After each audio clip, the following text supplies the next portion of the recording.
What changes do India need to make in this fourth test match to turn the momentum back in their favour is what we're discussing in Hoggs Vlog.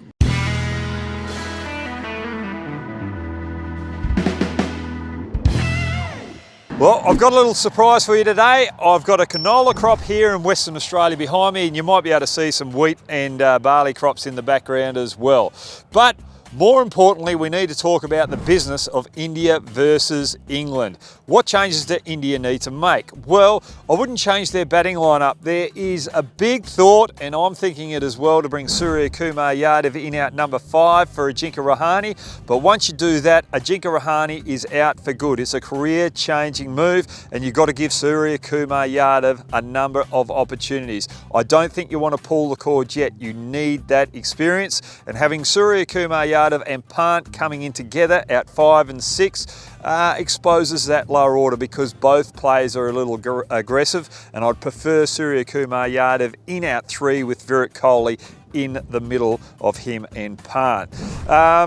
Now, the bowlers. I don't think Ishant Sharma was up to his best game last game, but I think they need to make a change. I think they've got to go in with 3 quicks and a spinner. And on the oval pitch, if you look over the last couple of test matches, it has turned in the final couple of days. So I think they've got to bring Ashwin in and add that extra variety, and it will give you a little bit of extra batting depth as well, with Jadeja coming in at 7. Remember, Jadeja last time they played here got 4 wickets in the first innings as well, so both of those spinners complement each other. But if Jadeja is injured, I'd bring Ashwin in, put him out 7, and try and get Thakur coming in at 8, just to add that little extra batting depth as well. So for me, the only change, Ishant Sharma coming in for Ashwin. Now, finally, how to get Joe Root out. He's the big problem. I think they've got to take a risk. If you look at Joe Root scoring in the last test match, he didn't hit anything down through mid-off. He only scored 7 runs of his century through mid-off. So let's take a little bit of a risk early on and try and get him to play hard and push hard straight down the ground with the moving ball away. Remember, on English conditions, you're trying to play late and push it square. So get him to poke out the ball straight and leave a big gap there early on. Take a risk. If you get him out early, it puts pressure on the rest of the English batting. And finally, just want to make a quick point about England's top 3.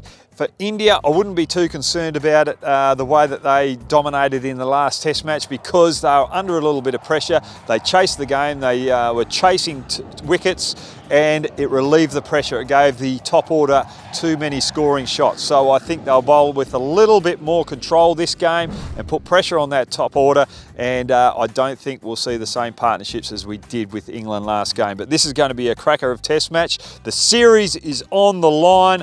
I love it when teams fight back. Now it's India's turn to fight back and turn things around. They did it in Australia. Can they do it here in England? Thanks for joining me, and I hope you enjoyed the new scenery. Have a good day, guys.